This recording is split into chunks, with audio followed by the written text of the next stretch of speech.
In this episode of Amazed by the Quran, how is one supposed to be grateful for blessings that they don't even know about? They don't even know that they exist. Because Allah says, أَسْبَغَ عَلَيْكُمْ نِعَمَهُ ظَاهِرَةً وَبَاطِنًا. There are blessings that are hidden from us, but we're supposed to be grateful for them.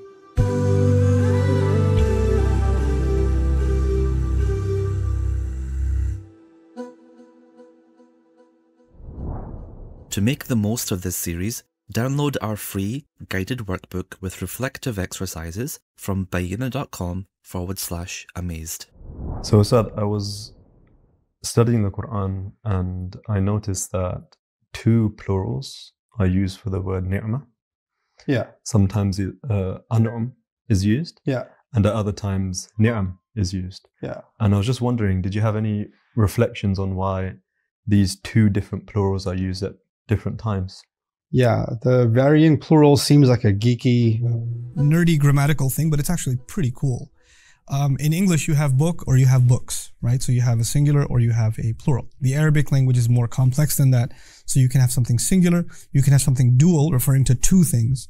But when it comes to the plural, they actually have different ranks of plurals. So you have like a normal plural and you have like a super awesome plural, jam'u kathra.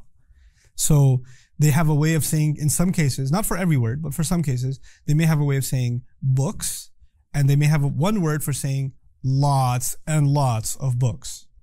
We have to add multiple adjectives to that in English, right? But they could just do it through jam'u kathra. A word like that in the Arabic language is ni'mah. Ni'mah means blessing. And one of its plurals is just a regular plural, an'um, and actually you can even consider it a weaker plural. It would probably appropriately be translated as the few blessings. So I'm saying the few in English, an'um, but that's actually embedded in the meaning of the word in the Arabic language. And another plural exists for the word blessing, ni'am, which is jam'u kathra, which would then mean many, many blessings. So an'um is a few blessings and ni'am is many, many blessings. You don't have to keep up with the Arabic for the purpose of this example. Just the idea that some plurals are weak and some plurals are strong. The tragedy again of translation is that when these two words, the plurals occur once each in the Quran, and they're translated as blessings, right? So one time Allah used the weaker and the other time Allah used the stronger, and yet both times the translation says blessings. It actually doesn't distinguish between the stronger plural and the weaker plural, right? So I wanted to highlight to you, when did Allah use the stronger plural and when did Allah use the weaker plural? Because I wanted to highlight how precise, how laser precise the language of the Quran is, how much it takes into consideration context and what's being said and what the perfect fit for that particular context will be. Allah talks about Himself and He says, وَأَسْبَغَ عَلَيْكُمْ نِعَمَهُ ظَاهِرَةً وَبَاطِنًا. He unleashed onto you His blessings. Now in this context, because it is Allah who is unleashing blessings, and then He adds ظَاهِرَةً وَبَاطِنًا, which means the ones you can see and the ones you cannot see. He's basically talking about countless blessings. So you guessed it, He used the powerful plural, ni'amahu. But when He talked about Ibrahim alayhi salam, He said, shakiran li an'umihi. Ibrahim alayhi salam used to be grateful for Allah's blessings.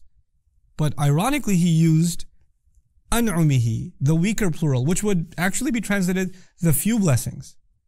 How could Ibrahim alayhi salam be grateful for a few blessings? He's one of the most grateful human beings that ever lived. As a matter of fact, Islam itself, the religion of gratitude, alhamdulillah, this religion is named after him, millata abikum Ibrahim, the religion of your father Ibrahim. So how is it that Allah is using, He was grateful for a few blessings? Understand this in perspective. Compared to the blessings Allah gives him,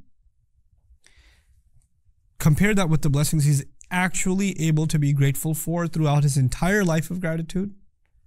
As grateful as he was with respect to us, in contrast with all the other countless blessings, those still amount to a few. If a human being was grateful their entire life, you can't look back actually from the Quran's perspective and say they were grateful for lots of blessings. You can only say they were only grateful for a few blessings. And actually being able to be grateful for a few blessings is a huge accomplishment in the Quran. It's not actually an insult. It's a compliment. Why? Because Allah Himself says, وَإِن تَعُدُّوا نِعْمَةَ اللَّهِ لا تحصوها. Look at the remarkable statement. He says, if you were to try to fully account for one blessing of Allah, you wouldn't be able to fully encompass it. You cannot fully grasp one blessing. That's what he says to all of humanity. You cannot encompass one blessing. Ibrahim alayhi salam is able to be grateful for a few blessings. This is actually a compliment to Ibrahim alayhi salam. And so the contrast between the more and the few is actually highlighting a very beautiful thing. No human being can ever say in this life, if Ibrahim can't say alayhi salam that he was grateful for so many blessings, no human being will ever be able to say that I'm grateful enough. That's just never going to be the case. Your entire life spent in gratitude will only amount to just a few blessings. And there are so many batina. That's why the word batina is important. There are so many blessings that are hidden from you that you'll never even know were blessings. How is one supposed to be grateful for blessings that they don't even know about? They don't even know that they exist. Because Allah says, أَسْبَغَ عَلَيْكُمْ نِعَمَهُ ظَاهِرَةً وَبَاطِنَةً. There are blessings that are hidden from us, but we're supposed to be grateful for them. Right, so does this varying plural thing happen elsewhere in the Quran as well?